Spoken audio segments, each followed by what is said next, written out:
First of all, I bow down to you all. My pranam to the land of rising sun, to the land of Doimukh. I stand here representing the oldest living civilization, that is Hinduism. Our Vedas that founded our national culture says, Ekam Sat Vipra Bauddha Vadanti. Truth is one, the wise calls it by different names. We recognize multiple ways to God. Sarva Pantha Samabhava, that is intrinsic to our value system. Lord Krishna in Bhagavad Gita says, in whatever way living beings approach me, thus do I receive them. All paths, Arjuna, lead to me. Lord Krishna further says, Yo mang pasyati sarvatrang sarvang sapmayi pasyati. I am everywhere and everything is in me. It is this belief which says, Sarve sukhina bhavantu, sarve santu niramaya, sarve bhadrani pasyantu ma katsit dukha bhavavet. Om Shanti, Om Shanti, Om Shanti. When you speak, when you offer our prayer, we say Sarve Sukhina Bhavantu means not just my fellow human beings, but beings in nature should also remain happy. I represent that all inclusivity. We call it Hinduism.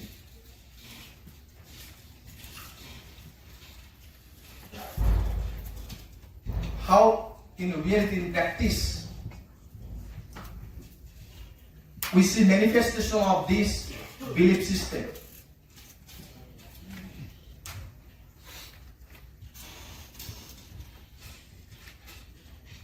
When Jews were persecuted, they got protection here in Bharata or India. They lived peacefully here for 2000 years. The Parsis were persecuted in Iran. We all know the story. They got protection here. We all know Ratan Tata and many others who not only lived a dignified life here, but they also got ample space to flourish, to develop.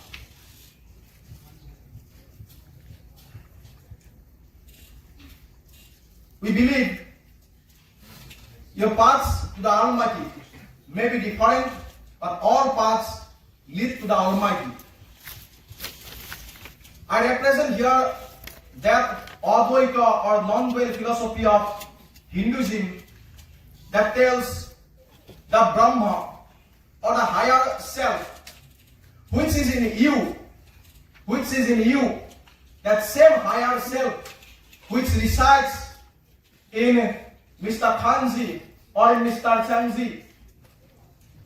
Our paths may be different, but same Brahma or the divine spark or the higher self resides in all of us, that is one.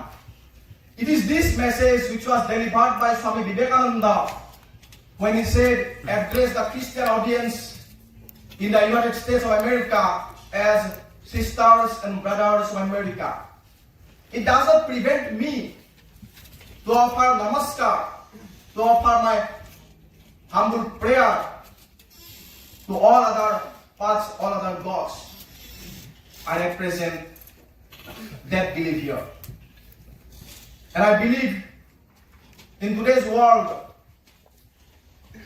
where we have seen rise of terrorism and its different manifestations, intolerance, I believe the moment we see all beings, be it nature's beings or human beings, all beings are manifestations of God. And in this philosophy, we are taught Nara se Narottam, Narottam se Narayan. Nara means human being. From human being to the realization of Narayan, God, that is the path.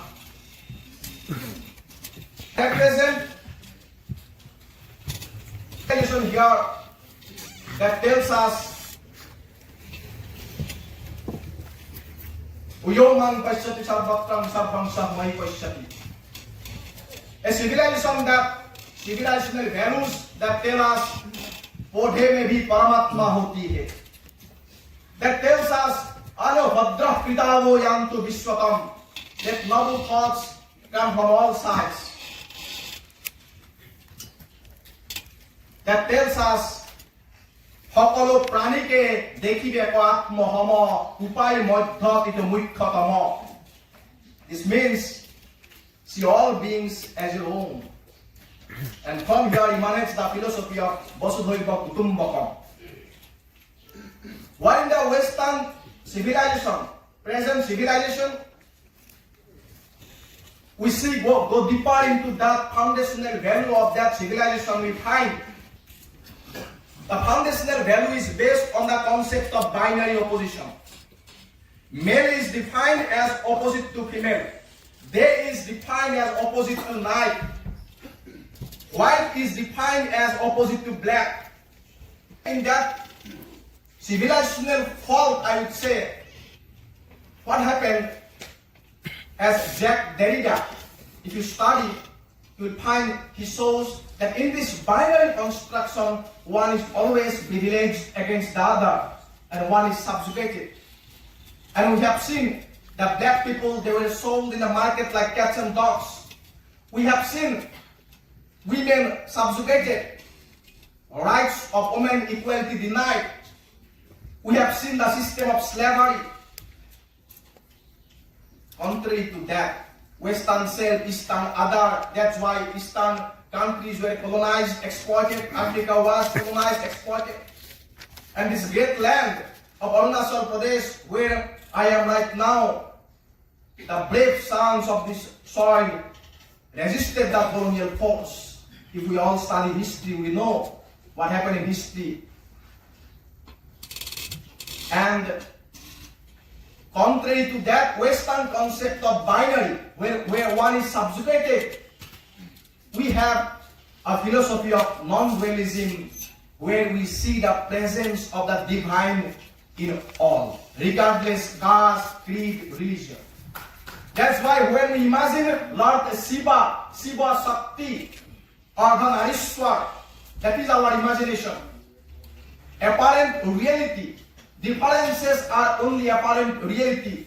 Your language may be different, your food habits may be different, your dress code may be different, but essentially we are not two, essentially we are one. And that's why our Guru Mahapurush Srimanta Shankardeva also, he proclaimed that Hokolo Pranike Dekhibe Atmohama.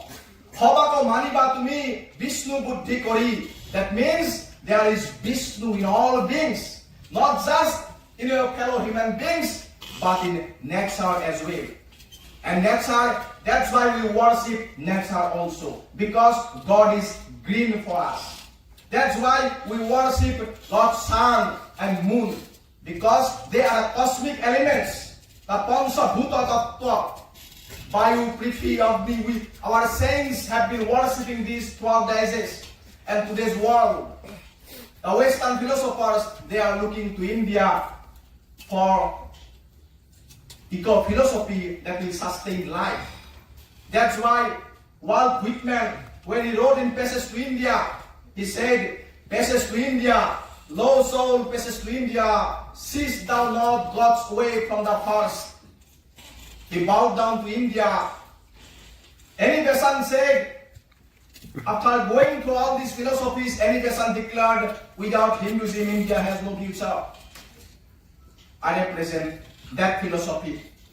And I believe in today's world, We need a philosophy of ahimsa.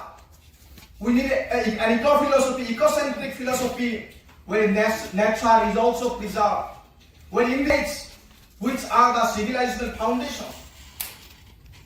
Without our indigenous faith, you cannot imagine the civilization. Let me tell one example. While Western civilization, if you go through Francis Bacon's advancement of learning during the Renaissance period, in advancement of learning, Francis Bacon justified nature's exploitation. Lawrence Boyle Jr. said that in our text, actually this binary, man-nature binary is there, where man has been made the master of nature. So nature was subjugated. But here we have a philosophy where nature is a site where enlightenment, spiritual enlightenment can be achieved. Lord Rama went to the jungle, forest.